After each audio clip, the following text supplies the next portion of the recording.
Bonjour et bienvenue dans la petite fabrique de photographie. Je suis très heureux aujourd'hui de recevoir Hermine Lecuc-Jouan. Hermine, je vais être transparent avec vous tous. Hermine, on a travaillé ensemble sur le livre qu'elle va vous présenter.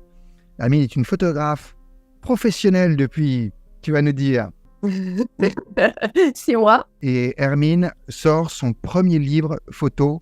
Son livre est disponible maintenant, tout de suite. Quel photographe tu es? Comment est-ce que tu es arrivé dans la photographie? Quel photographe tu es aujourd'hui et de quoi parle ton livre? Alors, en fait, effectivement, Gennaro, ça fait maintenant 6 mois que je suis photographe à part entière. Voilà, ça n'est plus le à côté d'autre chose, mais ce qui m'occupe tous les jours. Donc, à la fois, je travaille en fait en tant que salarié d'une entreprise en photographie où je suis spécialisée dans tout ce qui est portrait.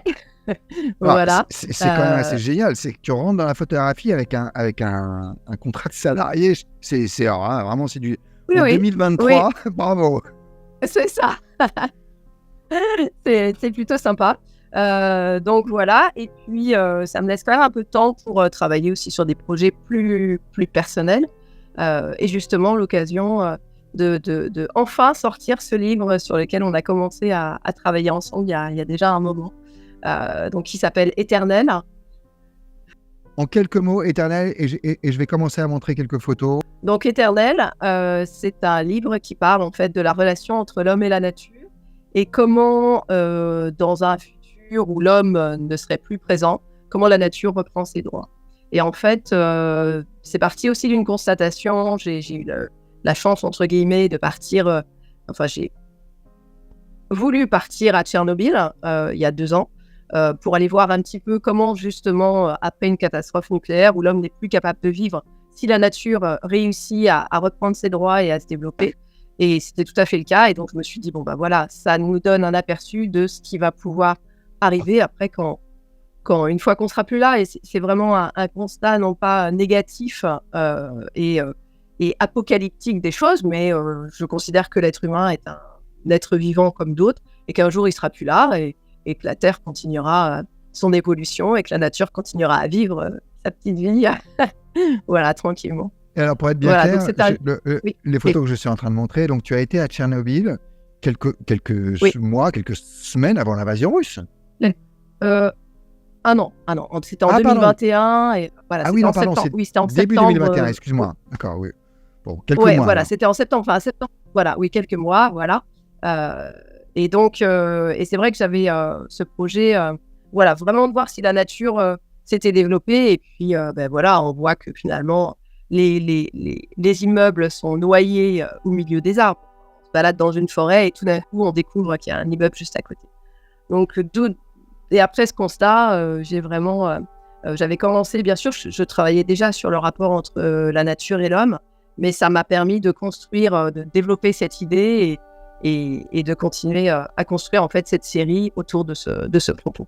Ce qu'on peut voir actuellement sur ces photos, c'est que tu as une grande partie de ton travail, pas toutes les photos, qui sont avec une technique assez particulière de l'infrarouge, c'est bien ça?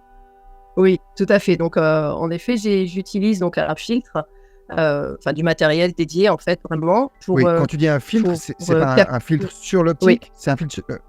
Alors, je suis désolé pour cette question technique, Oui. Alors là, c'est technique, mais en fait, c'est un appareil qui est modifié pour pouvoir capter les longueurs d'onde infrarouges. Et en fait, je décide quelle longueur d'onde je vais utiliser avec un filtre qui va être adapté en fonction de telle ou telle longueur d'onde. Donc, sur le noir et blanc, c'est une certaine longueur d'onde.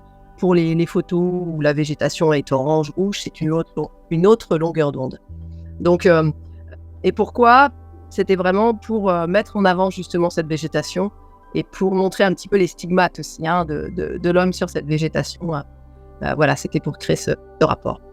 Est-ce que c'est une technique que tu utilisais déjà et tu as construit ton livre à partir de cette technique ou c'était comment est-ce que l'idée du livre a avancé? Je crois savoir que ce sont plusieurs projets et tu as commencé une narration à partir de plusieurs projets. Oui, tout à fait. Donc, en fait, ce sont plusieurs projets. Donc, la photographie infrarouge, ça fait maintenant, je dirais 6-7 ans maintenant que je pratique cette technique, ce qui m'empêche pas de faire des photographies, on va dire, en lumière plus classique, mais voilà. Et donc, c'est plusieurs années, en fait, de prise de vue. Et voilà, c'est un ensemble, en fait, qui m'ont amené à ce propos. Et la base de l'infrarouge, pourquoi finalement aussi ces couleurs un peu particulières, ce qui m'attirait aussi. J'étais très influencée par la bande dessinée, par l'univers d'Enki Bilal, avec ses couleurs, voilà. Et le grand bonheur aussi pour moi par rapport à ce livre, c'est que Enki Bilal me fait la préface du livre. Waouh, extraordinaire. Ouais. Voilà, j'en ai des frissons partout. J'étais dans ma jeunesse pas si lointaine, lecteur et adorateur d'Enki Bilal, et c'est complètement cohérent avec ton univers graphique. Ce qui m'intéressait aussi, c'était la croisée du monde du dessin et de la photographie. Voilà, en fait, finalement, on raconte la même chose. Ça, c'est un univers d'images. Donc, le propos du livre, hein, c'est de montrer que la planète, dans un futur hypothétique, en tout cas inventé, imaginaire, hein, que la nature reprend ses droits. Voilà, la planète n'a pas besoin de nous, clairement, et voilà, elle va continuer sa vie tranquillement, quoi. Est-ce que certaines des photos vont être exposées ? Oui, alors en fait, la sortie du livre est prévue pour le 15 novembre, pour le festival de photographie de Montier-en-Der. J'ai un bel espace d'exposition, voilà, donc je serai à Montier. Montier-en-Der, qui, pour ceux qui ne connaissent pas, qui est un événement sur la photographie de paysage et animalière. Alors plutôt animalière. Mais qui est l'événement, en tout cas français, national, majeur sur le sujet, on est d'accord ? Sur le sujet, tout à fait. Donc là, j'y serai du 16 au 19 novembre, et qu'on pourra voir ces photographies, une partie des photographies présentes dans le livre. Et le livre, bien sûr, pour ceux qui vont à Montier-en-Der, on pourra t'y retrouver. Alors, tu nous disais que tu es maintenant photographe professionnel depuis 6 mois, hein, c'est tout récent. Oui.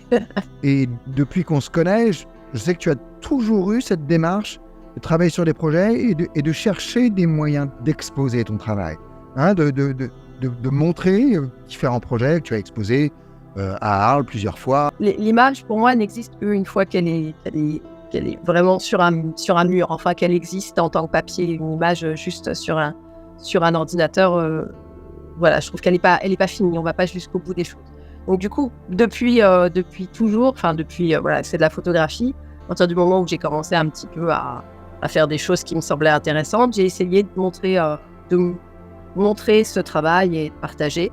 Donc au départ, c'était vraiment voilà, un petit peu tranquillement.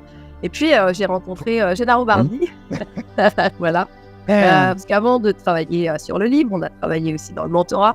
Et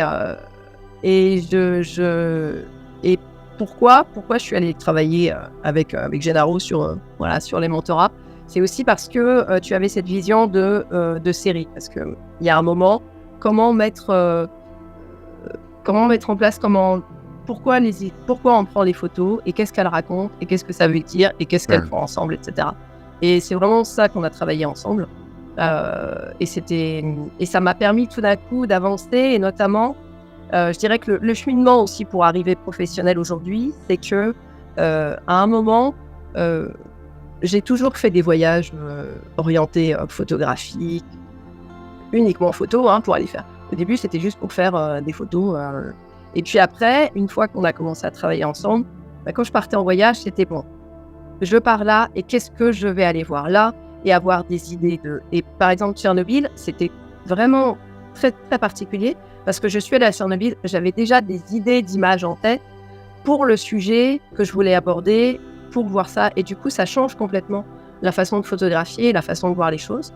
Et donc, du coup, on fait plus les choses de la même façon, on prend plus les photos de la même façon. Parce qu'on a un propos, parce qu'on a une idée, en tout cas. Alors après, ça peut être décalé, mais en tout cas, on a visualisé et orienté sa photographie et ce qu'on cherche. Et du coup, après, petit à petit, c'est vrai qu'on voit les choses toujours dans ce sens-là. Pourquoi et voilà, et même dans le portrait, bon, alors après, moi, je faisais que de la photo de paysage, hein, il faut le dire quand même, paysage, tu sais qu'à un moment ou à un autre, je vais t'en parler. Voilà, je sais bien, donc je commence à l'aborder. paysage urbain à Peut-être pour ceux rigueur. qui nous écoutent et qui ne connaissent pas nos private jokes, on a travaillé pendant quasiment 1 an et demi, 2 ans avec le mentorat ensemble, avec différentes phases jusqu'au programme de mentorat. Il y a eu un moment où régulièrement, je te proposais, ou j'essayais de t'orienter vers photographier des personnes, faire des portraits, ou peut-être ajouter à ton travail de paysage, en gardant ce travail-là, en te proposant peut-être que ce serait intéressant. Et jusqu'à ce moment où tu t'es révélé dans le portrait. Moi, dans mon quotidien, maintenant que je fais du portrait, mais d'enfants, de bébés. Alors, pour les bébés, c'est plus. Mais malgré tout, c'est quelle intention, quelle image on a envie de donner. Et du coup, on ne va pas prendre les photos de la même façon. Et même pour prendre, vraiment, ce que j'adore, c'est prendre les enfants en photo, quand ils sont entre 3 et 6 ans, là, où ça part dans tous les sens. Ça, c'est vraiment super. Et du coup, là, c'est aussi arriver à capter des moments particuliers, des moments où ils se lâchent, des moments où ils ne sont pas figés, parce qu'il faut faire la jolie photo. Et, mais ça, je veux dire, même si on n'a pas l'impression comme ça qu'il n'y a pas vraiment de sujet, mais malgré tout, il y a une intention quand même derrière. On projette mentalement ce qu'on aimerait avoir et malgré tout, une histoire qu'on se raconte finalement aussi très vite en fonction un petit peu des... Et ça, je l'ai appris avec toi à New York. Mais avant, j'aurais pas osé postuler pour un poste de photographe de portrait, clairement. Et puis finalement, j'ai vu que voilà, c'était possible, c'était intéressant, que ça me plaisait finalement d'avoir ce contact avec les gens et voilà. Et finalement, et dans la suite, alors juste après Montier, je pars pour un projet. Alors ce sera toujours très axé quand même. Alors là, pour le coup, végétal et voilà, je pars en Tasmanie où justement un projet un peu terre d'avant, entre guillemets. Donc là, il ne va pas y avoir trop d'humains, je pense. Bien que maintenant tu sois professionnel, tu conserves ce travail par projet successif et tu es rentré dans cette dynamique que je trouve... les premiers projets sont difficiles, mais après, c'est une mécanique qui est permanente. On est toujours sur le projet d'après. C'est ça. Et c'est vrai que c'est aussi arriver à finir le projet sur lequel on travaille depuis des années et tout ça. Et puis, un moment le lâcher, ça va être... j'espère qu'en tout cas, le projet éternel avec l'expo, ça va tourner un petit peu là pendant l'année. Et voilà. Après, passer à autre chose. Parce que c'est vrai qu'il y a un moment où si on a envie de faire autre chose. Tu verras, le deuxième livre, c'est pas beaucoup plus facile, mais c'est un peu plus facile. Oui, on va déjà s'occuper de celui-là. Non, ouais, c'est bien. Combien il y a de photos dans ce livre? En combien de photos est-ce que tu racontes cette histoire? Alors, il y a une 50aine de photos. C'est un livre qui fait une petite centaine de pages. Très peu de texte. C'est une préface d'Enki Bilal, t'as pas besoin de mettre de texte après, c'est bon. Hein? C'est ça. Boulot pour moi. Voilà, imprimé par Escourbiac, ce qu'on appelle un livre d'art. Voilà, j'espère un bel ouvrage. Le livre est disponible au moment où vous voyez cette vidéo. Il est disponible tout de suite. Vous pouvez le commander. Vous avez le lien juste en dessous. Là où est cette vidéo, juste en dessous, vous avez le lien pour commander le livre éternel d'Hermine. Parle-nous de ce voyage à Tchernobyl. Comment est-ce que ça s'est organisé? Comment est-ce que ça s'est passé? Tu étais avec un groupe? Combien de temps tu as passé sur place? Qu'est-ce que ça fait d'être à Tchernobyl? Aujourd'hui, encore plus, évidemment, mais ça doit être une expérience incroyable. Alors, c'est effectivement une expérience incroyable. Alors, moi, je suis partie avec un groupe de photographes, comme mes petites habitudes, voilà, avec un guide. De toute façon, c'est avec guide, voilà, c'est très, très contrôlé. Il y a toute une zone, en fait. Donc, il y a la ville de Pripyat, qui est la ville qu'on appelle Tchernobyl, mais en fait, qui est la ville vraiment où s'est passé où il y avait la centrale, qui était quand même une ville, il y a 35 ans, extrêmement moderne, où il y avait tout un confort, etc., grâce, entre guillemets, à la centrale. Et donc, vraiment, c'était tous les notables et les gens qui travaillaient sur la centrale qui habitaient là. Et donc, cette ville de Pripyat, en fait, elle est dans une zone de 30 km, on va dire, une zone complètement interdite, où on ne peut pas rester dormir, où on ne peut pas... Voilà.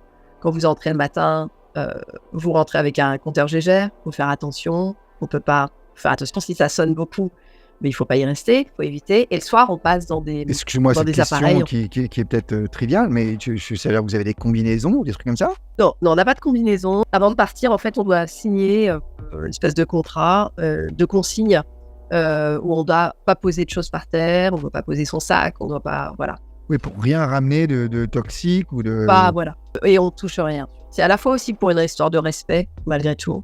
Et on s'aperçoit que malgré tout, il y a quand même beaucoup de gens qui touchent les... Puisque tout est resté, hein, les gens sont partis en quelques heures, donc une fois qu'on a pris en compte leurs problèmes, donc sûrement pas assez vite, mais donc tout est resté. Et du coup, moi j'y allais vraiment pour voir comment, je vais me répéter, mais comment la nature avait repris ses droits et comment finalement s'il y avait des arbres à l'intérieur, comment, voilà. Mais l'intérieur, c'est vrai, avec les lits qui restaient, tout ça, j'ai pas fait de photos très très peu là-dessus. Et donc, c'est vrai que parfois, moi, je m'éloignais un petit peu du groupe. On était accompagné par un guide et on pouvait rester maximum 4 jours. Donc, on dormait à Tchernobyl, dans une auberge de jeunesse, qui est à 30 km, en fait, qui est un peu excentrée, qui est la première ville, en fait, juste avant la zone. On tournait autour de Pripyat, et c'est quand même une zone de 30 km. Donc après, il y avait des villages, il y avait différents endroits. Voilà, mais toujours accompagné par un guide local. Ça doit être une sacrée expérience en termes émotionnel, quoi, tout simplement, d'être à cet endroit. Puis on se retrouve dans des endroits où souvent on se disait mais à quoi ça ressemblait avant? Et là, on est au milieu d'un terrain, il y a un immense terrain de sport. Mais en fait, ce terrain de sport, il est au milieu de la forêt. Pratiquement, quoi. Ça a poussé tellement, etc. C'est quand même 35 ans. Hein. Et donc, on reconnaît rien et les immeubles. Enfin, vraiment, moi, ce qui m'a marqué le plus, c'est de marcher au milieu de la forêt, tourner la tête et à 3 troncs, on va dire, tout d'un coup, il y a un immeuble de 15 étages. Beaucoup d'animaux, beaucoup de chiens errants qui nous accompagnaient aussi. Parfois, voilà, ils nous suivaient, ils restaient à côté de nous, puis après, ils repartaient. Des écureuils, voilà, il y a pas mal des biches aussi, on a vu. Il y a beaucoup. Voilà, la nature, elle est là. Elle s'est redéveloppée. Et... Par rapport au livre ou par rapport au projet Tchernobyl en général, pour se rendre compte, en 4 jours, tu fais combien de clichés? Après, tu as peut-être un procédé qui est peut-être un petit peu plus long avec l'infrarouge, je ne m'en rends pas compte. Mais je pense, j'ai peut-être fait sur 4 jours, dû faire entre 4 et 600 photos, je pense. Alors, dans le livre, bon, c'est un petit peu aussi plus réduit, mais on va dire sur ce projet, on va dire 20-25 photos. Et là, il y en a un petit peu moins dans le livre. Mais dans le livre, parce qu'il y a, comme tu le disais, d'autres. Parce qu'il y a d'autres photos, et voilà, il y a d'autres, ça n'est pas que sur ce projet-là. 2023 a été une grande année. Tu es passé photographe professionnel. Tu sors ton premier livre photo. Tu exposes à Montier-en-Der. Voilà, donc ça va être difficile, mais je suis sûr et je te souhaite de continuer comme ça et de continuer à grandir. Oui, merci Genaro. En tout cas, merci à toi et puis et merci du regard que tu portes sur nous tous photographes, voilà, pour nous aider à avancer. Merci beaucoup, Hermine. Merci. Les amis, si vous regardez cette interview, si vous en êtes là, juste en dessous, vous avez le lien pour commander ou précommander le livre d'Hermine. Il arrive le 15 novembre chez vous. Voilà, je suis sûr que ça va être un succès formidable. Bravo Hermine et à très bientôt. À bientôt, merci.